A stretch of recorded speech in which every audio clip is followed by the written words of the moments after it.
আমরা এরকম একজনকে প্রস্তাব দিতে চাই, যাদেরকে গোটা বাংলাদেশের জনগণ মোটামুটি সবাই মেনে নিবে।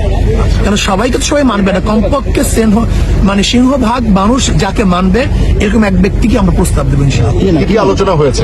কতজন সদস্য বিশিষ্ট হবে না, কতজন বিশিষ্ট এটা হয়নি এখন বিস্তারিত, কিন্তু অন্তর্বর্তীকালীন সরকার গঠিত হবে এ ব্যাপারে সবাই এক। কি বিষয়ে প্রস্তাব হয়ে এসেছে বা আলোচনা হয়েছে? যে এখানে এসছে যে অন্তর্বর্তীকালীন একজন সরকার গঠন করা, বর্তমান বাংলাদেশের নিয়ন্ত্রণ নেয়া, এবং যে সমস্ত খালেদা জিয়ার মাননীয় প্রাক্তন প্রাইম মিনিস্টার খালেদা জিয়ার মুক্তি দেয়া, এবং প্রেসিডেন্ট সাহেব বলেছেন তাকে মুক্তি দেয়া হলো, এবং পহেলা জুলাই থেকে আজ পর্যন্ত যারা এই সরকারের দমন পীড়নের শিকারে যারা গ্রেফতার হয়েছে তাদেরকে মুক্তি দেয়া, ছাত্র সহ যারাই গ্রেফতার হয়েছে তাদেরকে মুক্তি দেয়া, নিঃশর্ত মুক্তি দেয়া, এবং শান্ত থাকার জন্য দেশবাসীর উদ্দেশ্যে সবাই আমরা বলেছি রাজনীতিবিদের সমস্ত হত্যাকাণ্ডের বিচার হবে, সমস্ত অবৈধ হত্যাকাণ্ডের বিচার হবে।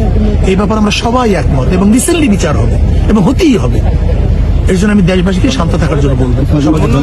সেটা হচ্ছে আপনারা কার কোন ব্যক্তির নাম প্রস্তাব করবেন? আমরা দেব, আমরা পরামর্শের ভিত্তিতে, আমরা অবশ্যই আমাদের ফোরামে পরামর্শের ভিত্তিতে আমরা এখন পর্যন্ত কারোর নাম কি আপনার মাথায় আসছে? এখন পর্যন্ত আমরা বলি নেই কারো নাম, কিন্তু অবশ্যই যখনই আমাদেরকে চাওয়া হবে আমরা অবশ্যই দেবো।